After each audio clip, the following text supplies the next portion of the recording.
Tatlong simple na ChatGPT prompts na ginagamit ko to make better Facebook ad copies. Save nyo to. Most prompts na nakita nyo online, generic. Write me a Facebook ads for blank. Siyempre, ang lalabas nun, generic lang din. So, here, short prompts. Meron pa ako maraming mga prompts sa aking database. Tingnan nyo yung comments sa baba. But here, 3 very simple prompts na pwede nyo gawin para mapaganda yung output ni ChatGPT. Number 1, act as a customer of this particular product. List 10 fears that keep you awake at night about this particular problem. Now, use that as the basis for your emotional hooks. Pangalawa, rewrite this ad copy as if explaining it to a 12-year-old in your target language, pwedeng English or modern Taglish.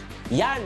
Gawin yan sa mga ads nyo, promise, para mapatayin nyo yung mga over-jargon o yung mga sobrang complicated na Facebook ad copy. Yung mga sobrang highfalutin, di mo na maintindihan, no? Yan gawin nyo, prompt number 2. Pangatlo, give me 5 hook variations using these 5 styles. Pattern interrupt, bold flame, story open question, and contrarian take. Yan yung panghuli. Kung gusto mo makreate ng different angles or different hooks, yan ang pwede nyo gamitin. At tandaan nyo, no, hindi ko sinasabi sa AI na siya yung mag-isip para sa akin. So, sinasabi ko lang sa kanya, gawin mo tong specific output na to. Ito ang gusto kong mangyari. Remember, sa AI, quality ng input ang magde-determine sa quality ng output. Kaya hindi nawala yung skill kasi kailangan maganda pa rin yung pagkaka-input mo kung gusto mo ng maganda output.